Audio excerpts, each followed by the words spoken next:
이거 어디서부터 말을 해야 할까요? 처음부터 처형과 그런 관계는 아니었습니다. 저는 올해 43, 서울에서 조그맣게 사업을 하는 남자입니다.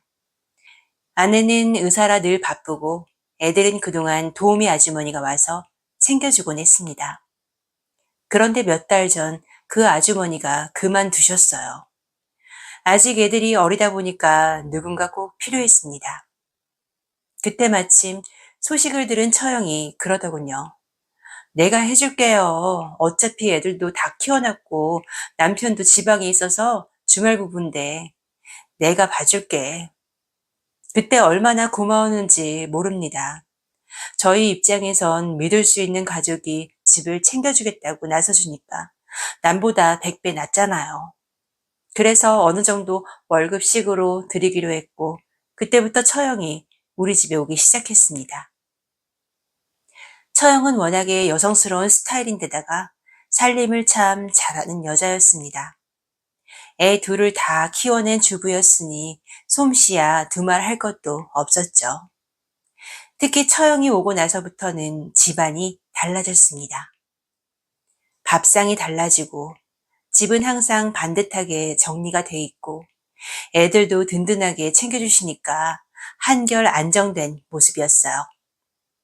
전에 있던 도우미 아줌마는 자기 할 일만 딱 하고 가버렸습니다.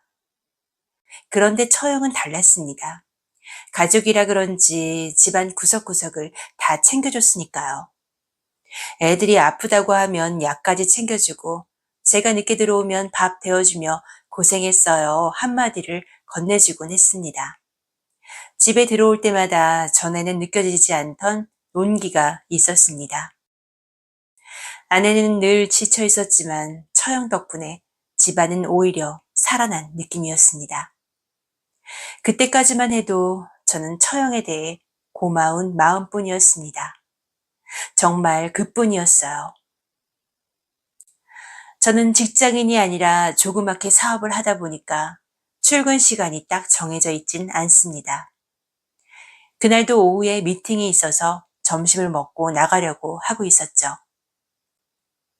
아내는 아침 일찍 출근했고 애들은 학교에 가고 집엔 저랑 처형만 남아 있었습니다. 처형은 밥 먹고 가라며 즉석에서 요리를 해줬어요. 사실 처형이 온 뒤로 집밥이 더 맛있어서 웬만하면은 집에서 먹게 되더라고요.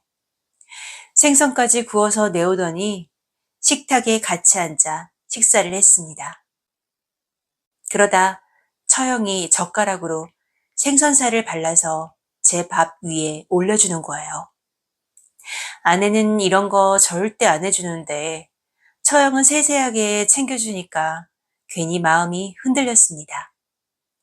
나이는 저보다 5살 정도 많았지만 동안이라 제 또래처럼 보였고 이렇게 단둘이 앉아있으니까 이상하게 부부 같은 기분까지 들더군요. 식사 중에 도란도란 얘기를 하다가 처형이 뜬금없이 묻는 거예요. 동생이랑은 자주 하세요? 저는 머쓱하게 웃으며 대답했습니다.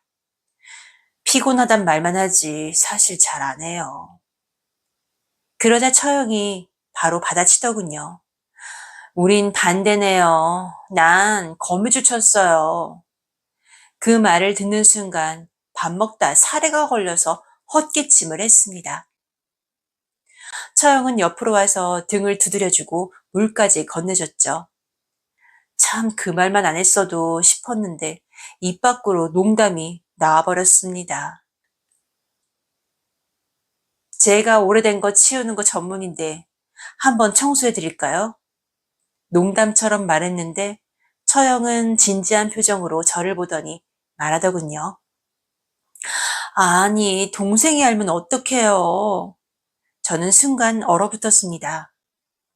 처형이 농담으로 받아들였으면 웃고 넘어갈 이야기인데 진지하게 받아들이니 진심이 느껴지더군요. 그날은 그렇게 조용히 지나갔어요. 그 후로 우리 사이엔 괜히 어색한 기운이 돌았습니다.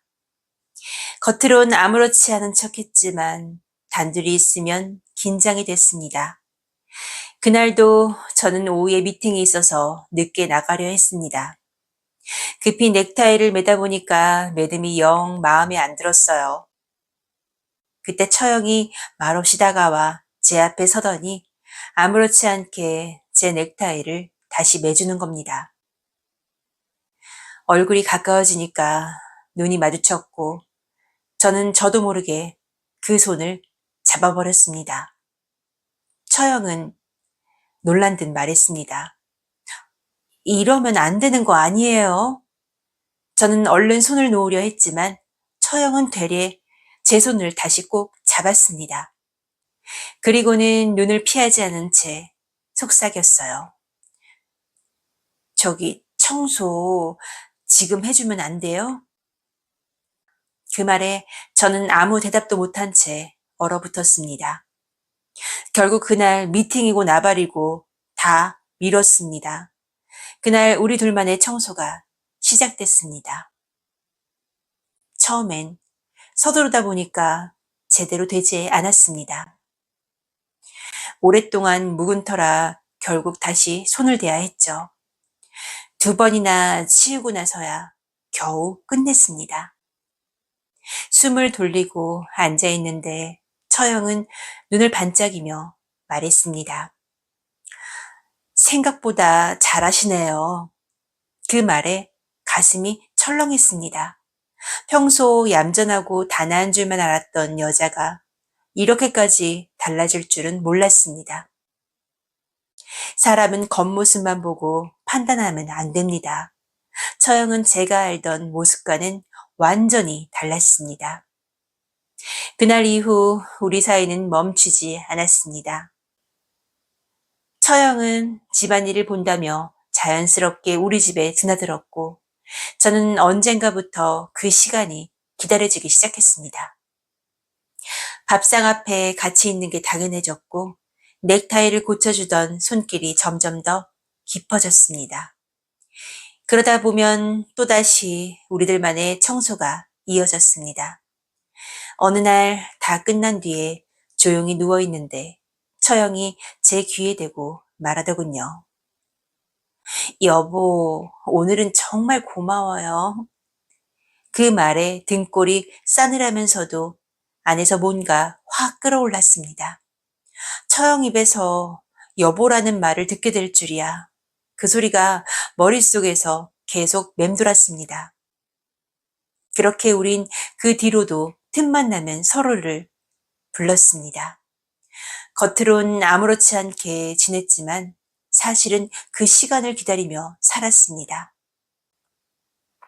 사람들이 알 리 없는 우리 둘만의 비밀이자 즐거움이었죠. 그렇다고 제가 아내를 사랑하지 않는 건 아닙니다. 제 안엔 2개의 방이 있을 뿐이니까요.